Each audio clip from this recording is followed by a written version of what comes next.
Let me talk as a person who's not a legal person. Yes. You have your constitution. Yes. It says co-opt.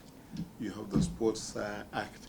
It says 2/3 gender rule. Yes. You have the national constitution. Yes. It also has a 2/3 gender rule. Correct. So it means you're the only one who's not complying with what is expected of you. We are complying. We are complying because the requirement is if we get 3 elected males,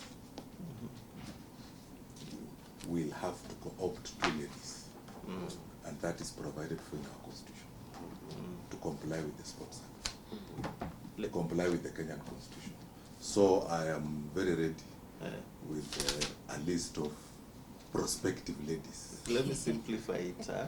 So it means, I was told I have to be very choosy when using if or when. So if I use them interchangeably, jua confusion itakuwa imeingia, but not a bad confusion. Yes. But I'm just saying if elected, it means, because so far we've received applications from only men. Yes.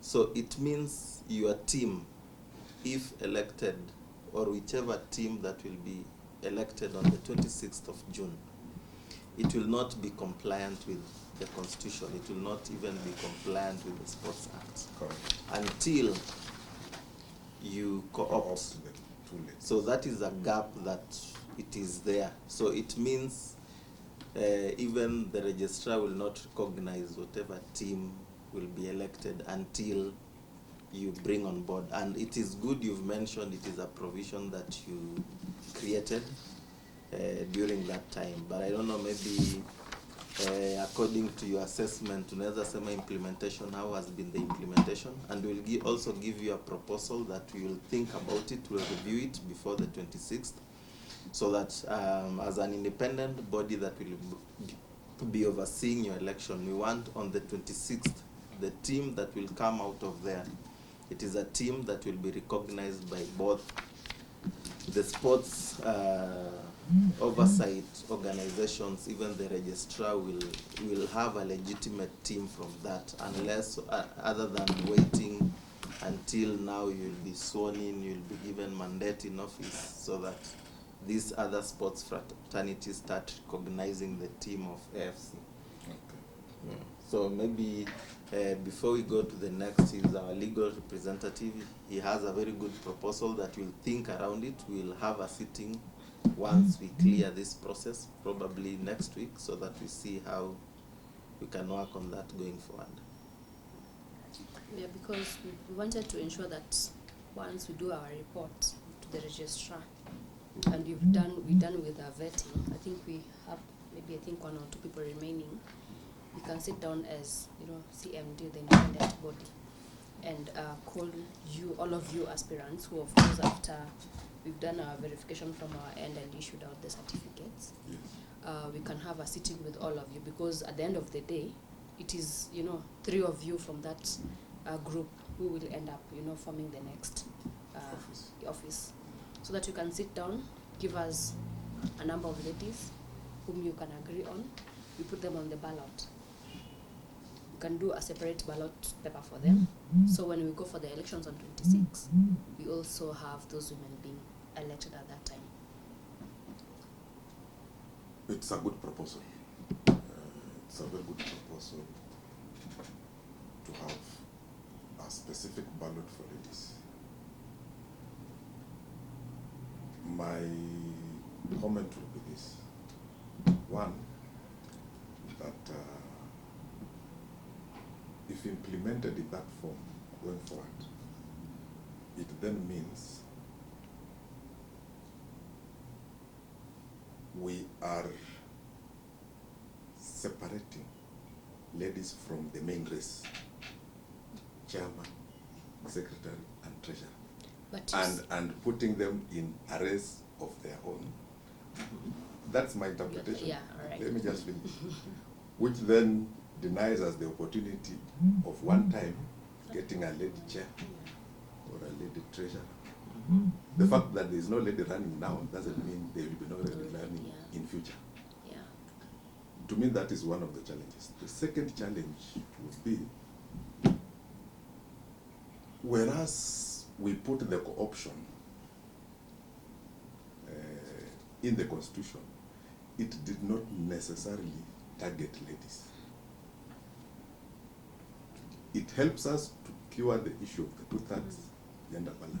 However, in an election where ladies have run and won the seats, we will still co-opt. Men. We will still co-opt, isn't it? So what would be the basis of co-opting? Are we going to have a ballot for men? No. The purpose of that window was that whereas you've been elected, the three of you, there has been, in previous elections, issues where people are elected, they get into office and then they say, you know, I'm the chairman, but the secretary you elected for me, we can't work. That is why we are having problems in the club. The treasurer, we can't work. So we gave that window for the chair to sit with his team and co-opt two individuals who are not on the ballot, who may not necessarily be members in the register of members. If you go through the Constitution, it allows you to pick somebody from anywhere who you think will add value to the board. After picking them, they will now be expected to now do the process of becoming members. Before those names are submitted to the AGM, the next AGM for approval by the members. So it is not just curing the issue of gender balance. It is giving the option to the office to bring in experts who may not be elected. There is expertise you need in the board that will not be elected, but you need them on board. So those two slots were left to cure the gender balance and also any expertise that you feel you require on that team going forward. And those guys may not necessarily present themselves for election. Of course, yeah. So if now we restrict that, now those slots be restricted to at the election for women,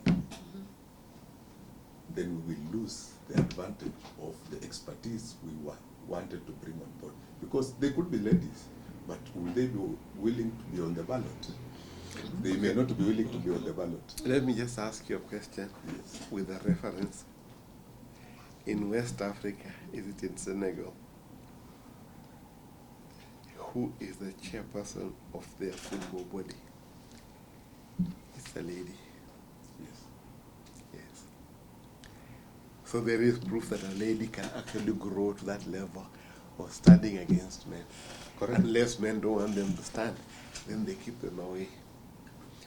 And then the other thing I wanted to maybe propose to you, and it has gone to very many places. Rugby was my sport, and that's what I played. We face those challenges you're facing right now. But as we sit, we have a woman sitting on the Africa body. She sits on the board of Kenya Rugby Union. I think we've got 3 women who are sitting there. It has to be a deliberate effort, and you make sure that women get in. Right now, the elections will end. What will be your first priority? My deliberate effort will be to ensure that I have 2 ladies opted to the board. Yes. And they will sit as equal board members as per the Constitution. Okay. I want to expect that going forward,